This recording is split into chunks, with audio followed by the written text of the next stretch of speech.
We're back with Jane Merrill. Jane, you're probably best known for your work in The Lion in Winter, which the film. But you had not only a long television career after that, but also before that. Yes. So how do you manage to maintain a career over many years and keep being cast and remaining in front of the public? And Well, I was very, very lucky to start with. Plus, I had a bit of talent, so. That's the secret. Okay. Yeah, that helped. But I was very lucky to start with. We had showcases at the end of semesters at the drama school, and that lots of agents and managers and producers and directors and everything would come along and look. And I found an agent, and she was basically starting out. Her name was Elizabeth Robinson, and she and I built our careers together. And she was terrific. She really got me going.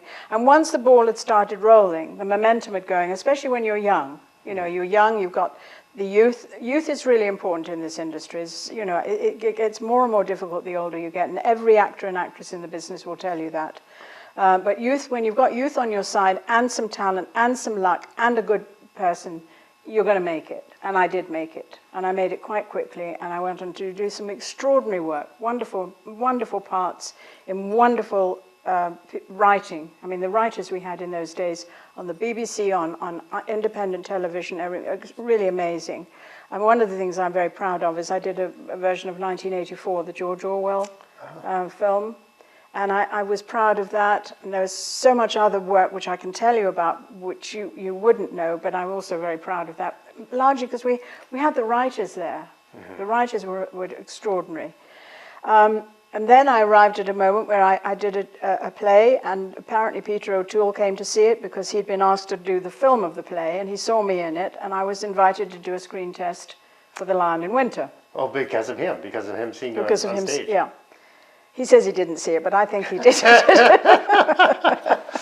So the first screen test was a disaster. He didn't believe a word I was saying, so he told me from the other side of the camera. My hair was all over my place, and I thought, that's it. I'm never going to get this part.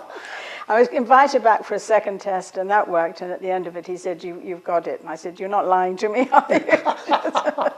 Well, that must have been a shock. Yes, oh, it was. It was extraordinary, and it is the highlight of my career. There's no question about it, because the people we worked with, you know, we were a family. Peter was instrumental in getting Katharine Hepburn into the film. She would only do it under certain conditions. One was that he behaved himself. The second was that he got the other actors together and made sure that we all fit as a family. Wow. And then we went off and shot it, and it was one of the most happy, productive, easy moments of my career, and it doesn't happen. Wow. It really does not happen very often. And he said at the time, he said, this will probably never happen again in your career. Make the most of it. And he was right.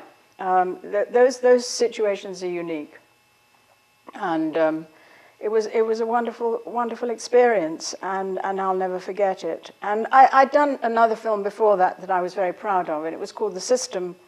In England, it's called The Girl Getters over here, which is a dreadful title, but there we are. It's a wonderful script with Oliver Reed. Oh, yes, yeah. And David Hemmings was in that, and then David went on to become quite a big star as well. So I've worked with some extraordinary people. And the lighting cameraman on that was a man who became a director called Nick Rogue. He was called Nick Rogue, and he became a director. He shot The Man Who Fell to Earth, the David Bowie film, and Don't Look Now, another wonderful film. And so he was one of the DPs that I worked with that I've had an enormous admiration for. And of course the other one was Dougie Slocum, who shot The Lion in Winter. Oh, yeah. Douglas was just a genius, and you know, he'd go off and he'd be acting around. All that sort of would go on, and he had a terrific operator called Chick Waterson. Chick would, baby, Dougie, now are you all right, Dougie? We're nearly there, Dougie. Don't make him mad. We got to get the shot. Take it easy. So working with these other extraordinary actors, what lessons did you learn, or what did you take from that? Oh well, Peter, I think the biggest thing I took from it was the sheer energy. If you're going to act, you've got to have that inner energy. You've got to have that inner first you've got to have the passion, as we said, and the love, but you've got to have that vitality, that energy. It's like the engine that drives the racing car, you know? It's got to be revved up high. And that's the thing I learned, I think, probably most from Peter and Kate. And indeed Tony Hopkins, because it was his first film. Oh, boy. And Tony was floundering around a little bit because, you know, he'd really only done theatre, and so he had to learn how to take everything down, because there's no difference in acting. Whether you're on stage or on film, it's just you just take it down, that's all. That's the only difference. People don't think that. They don't know that. They think it's all different, but it isn't. So just intensity, are you saying? All of your performance comes from inside, whether you're on stage or whether you're on film. It comes from in here. And if it's from in here, it's bigger on stage because you've got to get it to out there. But if it's here, you're looking at the camera, and it's got to be in here, and your camera is your audience, and you just take it down. It's the same thing. You still create. The process of creation is the same. Okay. So so Tony was you know, and Kate helped him a lot. I know, you know, she really helped him. And I remember there was one day, and I think I must have been on set, because she would allow us actors to be on set when she was working. She wouldn't let anybody else come on. No, we never had any strangers on the set. She would not have visitors, because she said they're not in the right aura, or they're not in tune with us. But we were allowed to watch, and she was doing a scene with Tony, and Tony was just not quite getting it. And I think he will tell this story himself. And she said, "Look, God damn it." She said, "Either get it right or I'm going to take the scene away from you." Oh. Well, he got it right. So she knew how to motivate an actor. Yeah.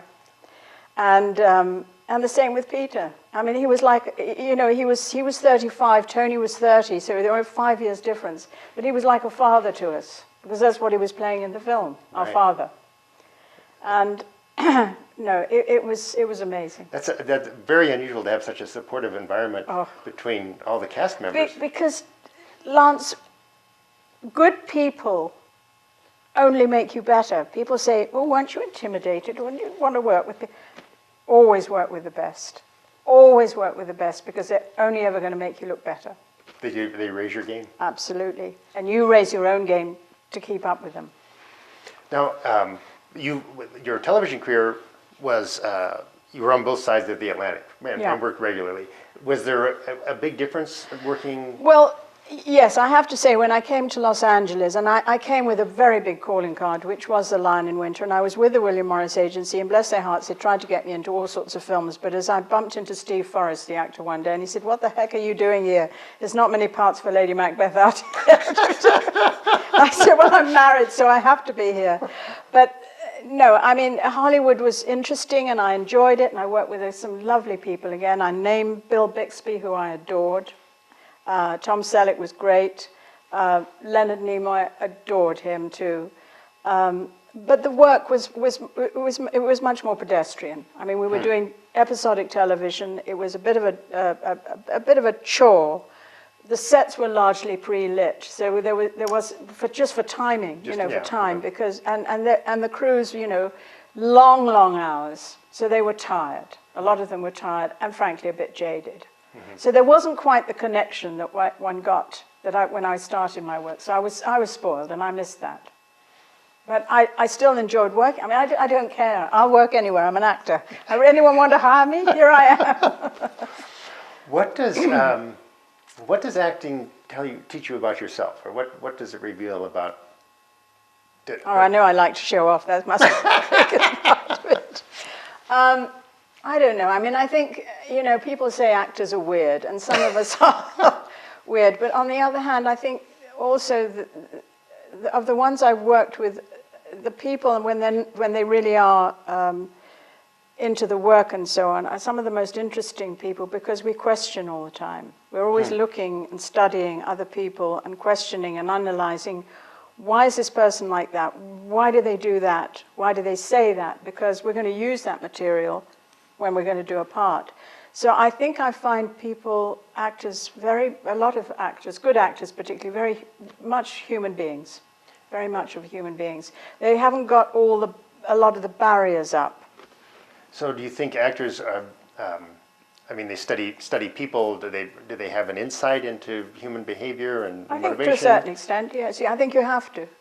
I think you have to, because whatever material you're doing, good, bad, or indifferent, has always got a backstory. You've always got to have a reason for this character doing something. And the one thing, and I got into, one of my beloved people here is Will von Targen, I was in his film, Almosting It, last summer, and loved working with him. We'll work with him. I said I'm going to hitch my star to his wagon because he's on his way. But he's one of the young filmmakers very much into technology, and I asked him to do a short film with me, Cougar, and I saw the rough cut when he'd edited it, because he did the editing as well as directing, and we had again the same Lincoln Lewis, the DP that I talked about before. And these guys are very understand the technical end of it. And they don't, I think they get it, but they don't quite get that you've got to start from in here and build out. You can't go from out there and build in. You've got to have a reason for doing everything. Right. And these are sort of part of the discussions we have. So, right, and so that's sort of part of the adjustment you're making as you're going into being a filmmaker and producing your own films. And I think they're learning from me, but I'm certainly learning from them. Because there's so much in the technical end of it that I really don't understand, and I'm beginning to understand. And the only thing that does worry me is this endless use of CG on actors, that you can change performances digitally. Wow. That does concern me. Wow. I'm not interested in that. So now you're the Peter O'Toole, bringing the new generation in and saying I'm the old generation teaching the new one. Yeah. Very good. Yeah. Well, I'm sure there's more to come. I hope so. Let's take a break, and we'll be right back with Jane Merrill.